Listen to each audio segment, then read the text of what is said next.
நாட்டுப்பற்றாளன் செய்திகள் வாசிப்பது வாசுகி தாமோதரன்.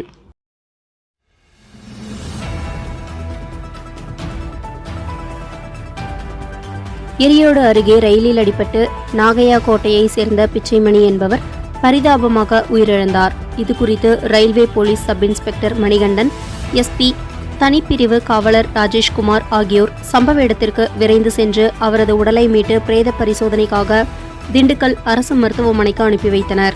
மேட்டுப்பாளையம் தூத்துக்குடி புதிய வாராந்திர ரயில் இயக்கப்படுகிறது. தூத்துக்குடியிலிருந்து வாரந்தோறும் வியாழக்கிழமைகளில் இரவு 10:50 மணிக்கு புறப்படும் தூத்துக்குடி மேட்டுப்பாளையம் விரைவு ரயில் காலை 7:15 மணிக்கு மேட்டுப்பாளையம் சென்றடையும். மறுமார்க்கமாக வெள்ளிக்கிழமை இரவு 8 மணிக்கு மேட்டுப்பாளையத்திலிருந்து புறப்படும். மேட்டுப்பாளையம் தூத்துக்குடி விரைவு ரயில் மறுநாள் காலை 4:20 மணிக்கு தூத்துக்குடி ரயில் நிலையத்தை சென்றடையும். இந்த ரயில் கோவை, கிணத்துக்கடவு, பொள்ளாச்சி, உடுமலைப்பேட்டை, பழனி, ஒட்டன்சத்திரம், திண்டுக்கல், மதுரை, விருதுநகர், சாத்தூர், கோவில்பட்டி என உள்ளிட்ட 11 ரயில் நிலையங்களில் நின்று செல்லும். நான் தோற்றால் நாடே இரத்த களரியாக மாறும் என பிரச்சாரத்தில் முன்னாள் அமெரிக்க அதிபர் டொனால்ட் ட்ரம்ப் தெரிவித்துள்ளார்.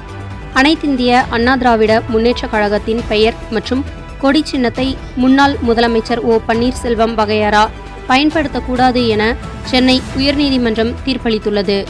தொடர் பயன்பாடு காரணமாக தமிழகத்தில் 35 மாவட்டங்களில் நிலத்தடி நீர்மட்டம் குறைந்துள்ளது. நீர்வளத்துறையின் கீழ் மாநில நீர்வள ஆய்வு மையம் இயங்கி வருகிறது. ஒவ்வொரு மாதமும் நிலத்தடி நீர் குறித்த தகவல்கள் மற்றும் தனியார் நிறுவனங்களிடம் இருந்தும் நிலத்தடி நீர் குறித்த தகவல்கள் திரட்டப்பட்டு அரசிடம் சமர்ப்பிக்கப்படுகின்றன. 35 மாவட்டங்களில் நிலத்தடி நீர்மட்டம் 1 மீட்டருக்கு கீழ் குறைந்துள்ளது என தெரியவந்துள்ளது. இதனால் பல மாவட்டங்களில் கோடை காலத்தில் குடிநீர் தட்டுப்பாடு தலை தூக்கும் அபாயம் உருவாகியுள்ளது. பொதுமக்கள் தண்ணீரை சிக்கனமாக பயன்படுத்த கேட்டுக் கொள்ளப்படுகிறது.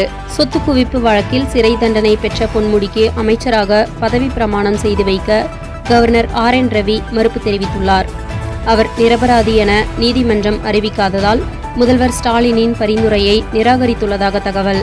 பிரதமர் நரேந்திர மோடியின் கோவை வருகையை ஒட்டி பொதுமக்களுக்கு இடைஞ்சல் இல்லாத வகையில் மாநகரில் இன்று காலை 6 மணி முதல் நாளை காலை 11 மணி வரை முக்கிய சாலைகளில் போக்குவரத்து மாற்றம் செய்யப்பட்டுள்ளதாக கோவை போலீசார் தகவல். பாரத பிரதமர் நரேந்திர மோடி அவர்கள் இன்று மாலை சாய்பாபா கோவில் மெயின் ரோட்டிலிருந்து மாநில தலைவர் அண்ணாமலை, எல் முருகன், அமைச்சர் வானதி ஸ்ரீனிவாசன், MLA ஆகியோர் பிரதமருடன் வேனில் ரோட் ஷோ. இரவு 7:15 மணிக்கு திருவேங்கடசுவாமி ரோடு, போஸ்ட் ஆபீஸ், நால் ரோடு சர்க்கிள் வந்தடைந்தனர். அங்கு குண்டுவெடிப்பில் இறந்தவர்களுக்கு பிரதமர் அஞ்சலி செலுத்தினார். பிரதமர் மோடியை வரவேற்க ராமர், சீதை, லக்ஷ்மணன், ஹனுமர் வேடமிட்டு காமராஜபுரம் கார்னரில் மேடை அமைத்து காத்திருந்தனர். இன்று ஆளுநர் பதவியை ராஜினாமா செய்தார் தமிழிசை சவுந்தரராஜன். மறுபடியும் தான் தமிழ்நாட்டில் அரசியலில் இறங்கப்போவதாக தெரிவித்தார். மாதம் தவறாமல் வெளிவரும் நாட்டுப்பற்றாளன் பத்திரிகையின் செய்தியாளராக பணிபுரிய விருப்பமுள்ளவர்கள் கீழே உள்ள நிர்வாக அலைபேசி எண்களில் தொடர்பு கொள்ளலாம். 7947789115 மற்றொரு எண் 9944341033. நாட்டுப்பற்றாளன் யூடியூப் சேனலில் விளம்பரம் செய்து பயன்பெறுங்கள். நமது நாட்டுப்பற்றாளன் செய்திகளை அறிந்து கொள்ள யூடியூப் சேனலை சப்ஸ்கிரைப் செய்யுங்கள். வணக்கம்.